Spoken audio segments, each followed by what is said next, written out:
One card that I never leave home without. What's up, guys? Luke here from Luke's Points and Miles, and this video is about some thoughts I've had. See, some of our credit card setups are extremely complicated, and some of them include dozens of cards, and yeah, I'm one of those people. Sometimes even us 40-plus card holders look for simplicity and the basics, so I was thinking about all the cards I carry, and there is one that never stays home.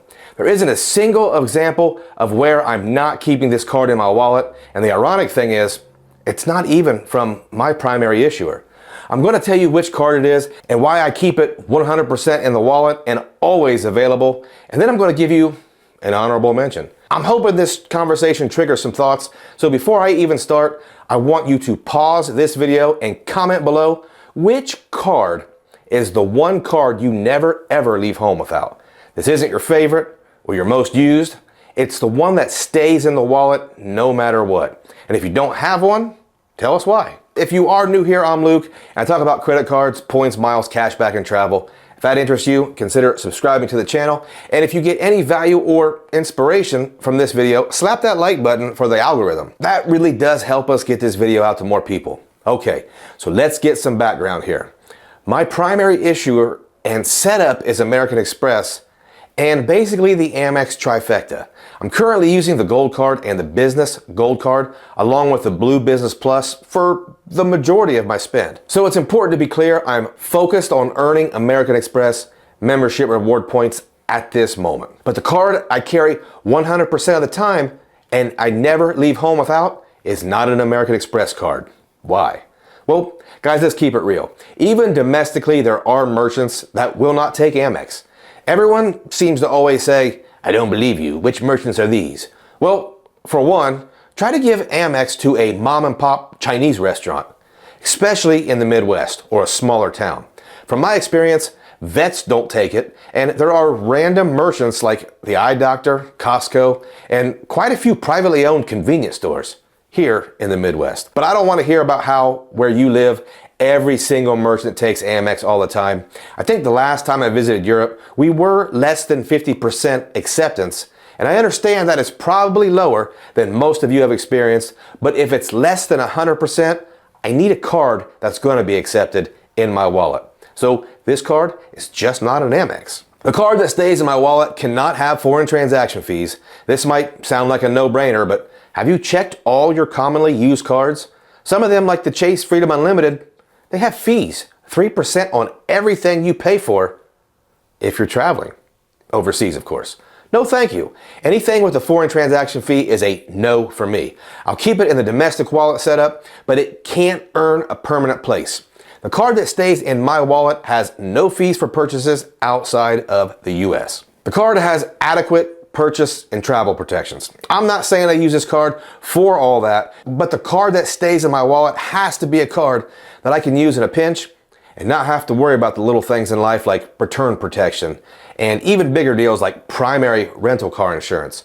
My 100% card needs to be able to give me peace of mind if I need to book a quick puddle jumper and then I get stuck at the airport. Sounds like a lot to ask for one card, but remember, this is my number one mainstay, permanent card. The card I keep in my wallet 100% of the time has to have a high limit. I understand not everyone is going to have super high limits, and then there are also folks that they have $50,000 credit limits on all their cards. The card I keep has to have $25,000 to $30,000 credit limit because I need that peace of mind. What would the total emergency cost be if you were traveling with the family and everything goes wrong? I just need that high limit as an option. Lounge access, I really just threw this one in there because it's so important to me. I guess if I'm on a road trip to Nashville, I don't really need lounge access, right? I mean, if I'm letting my imagination run wild, maybe my wife needs to get home quickly for an emergency closing. She's a realtor. I guess that might sound silly, but if you are going to keep this card with you 100% of the time, at least have some lounge access. I think for me, that's a requirement. Let me know if I'm just adding extra fluff here. The card needs to earn. Obviously, we are in the points and miles game, but I want to be sure that the card I keep in my wallet 100% of the time isn't a card that earns one airline mile per dollar spent. It has to do better than that.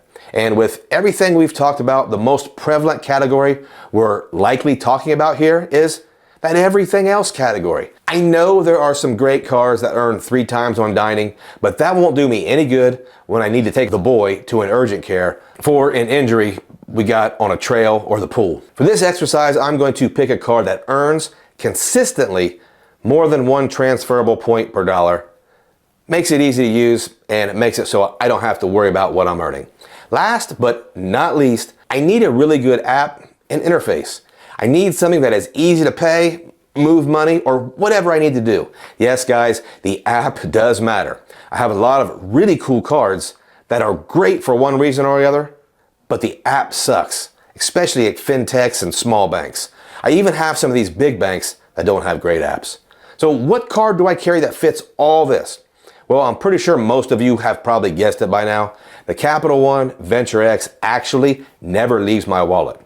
Let's do a super quick review why. The card is a Visa Infinite card. I'll tell you why I think this is important, and I'm going to add a funny point.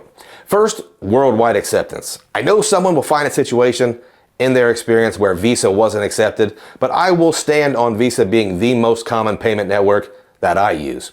Visa Infinite cards also include world-class protections and travel protections. I don't have time to list everything out, but we even have primary rental car insurance and cell phone protection in there. Some folks are going to cite that they don't like Capital One's customer service, so I'd like to point out that these are Visa Infinite benefits and not exactly Capital One benefits, so that might change some things for you. Visa Infinite cards generally have higher limits. My Capital One Venture X has a $30,000 limit, and that gives me some assurance that I have enough cheddar to get through a very tough time. I can't imagine what would happen for me to actually need that much money, but I'm also old enough to know that it's a possibility.